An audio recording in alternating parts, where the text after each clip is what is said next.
Taste the Daily.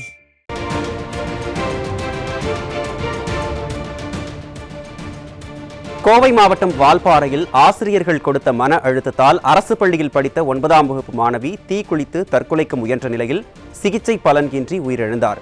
இது குறித்த கூடுதல் விவரங்களை செய்தியாளர் சசிகுமார் வழங்க கேட்கலாம். சசிகுமார், வணக்கம். விவரங்கள் சொல்லுங்க. வணக்கம் மருண்.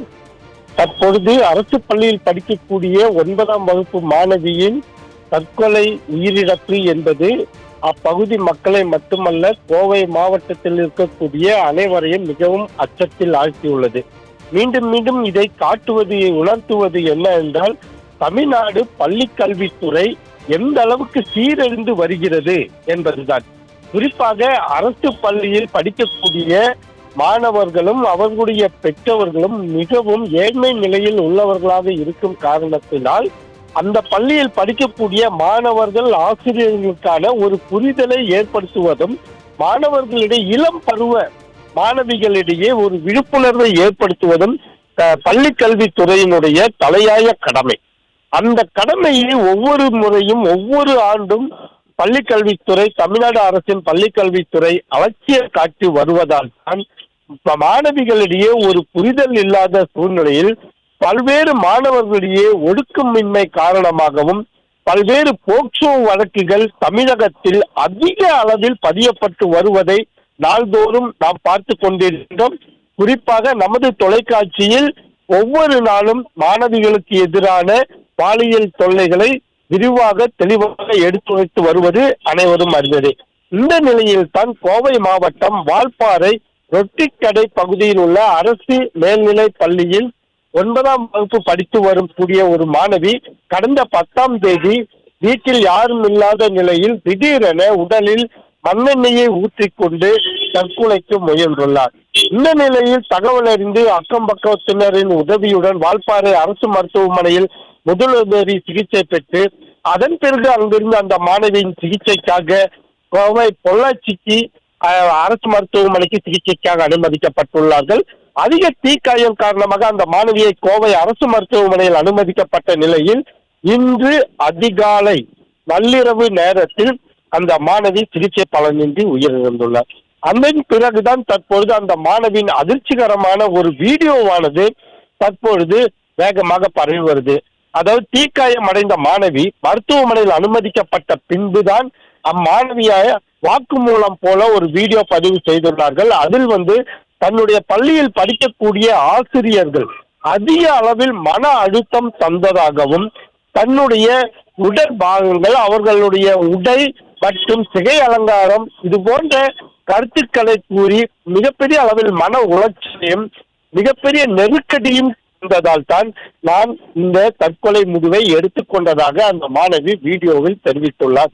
இந்த வீடியோ தற்பொழுது பெருமளவில் பரவி வரும் நிலையில் மிகப்பெரிய கோவை மாவட்டத்தில் இருக்கக்கூடிய ஏழை நடுத்தர மக்களை மட்டுமல்லாமல் அனைவரையும் மிகவும் சோகத்தில் ஆழ்த்தியுள்ளது.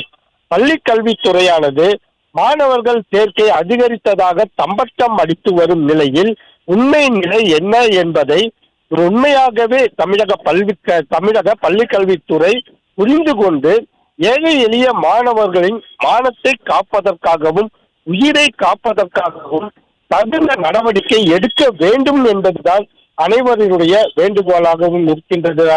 தற்பொழுது இந்த மாணவியினுடைய உயிரிழப்பு மிகப்பெரிய சோகத்தை ஆழ்த்தியுள்ளது கோவை மாவட்டத்தில் என்பது குறிப்பிடத்தக்கது.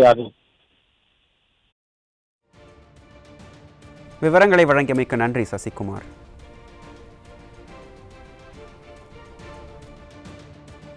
ஃபர்ஸ்ட் டே போகும்போது தலையை வலிச்சு சீவிட்டு போனேன். வலிச்சு சீவிட்டியே நீ கிளவியான்னு கேட்டாங்க. ஃபர்ஸ்ட் ஸ்டாண்டர்ட்லேருந்து 9th ஸ்டாண்டர்ட் வரைக்கும் எல்லாருமே அங்கே தான் இருந்தோம். எல்லாருமே சிரிச்சாங்க. எனக்கு அது ஒரு மாதிரி இருந்துச்சு. அடுத்த நாள் காய்ச்சல் வரல வேணும் உனக்கு வந்துட்ட அப்படின்னு கேட்டாங்க. அப்பவும் எல்லாரும் சிரிச்சாங்க.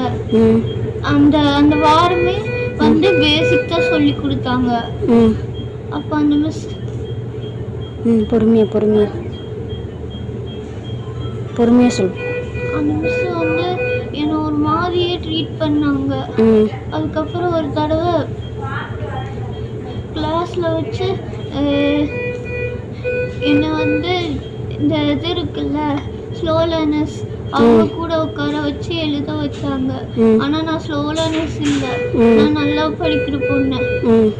மேக்ஸ் சாரே சொன்னார் நான் அப்படி இல்லை அப்படின்னு. ஆனால் அப்படித்தான் அப்படின்னு சொன்னாங்க. என் லிஸ்ட்டில் இருக்கு இந்த பொண்ணு அப்படின்னு சொன்னாங்க. அதுக்கப்புறம் தமிழ் மிஸ் நான் 2 days லீவ் போட்டேன். 2 days லீவ் போட்ட உடனே செகண்ட் டே போனேன். அப்போ வந்து எல்லோரும் ஹோம்ஒர்க் எழுதிட்டீங்களான்னு கேட்டதுக்கு நான் எழுதலைன்னு சொன்னேன்.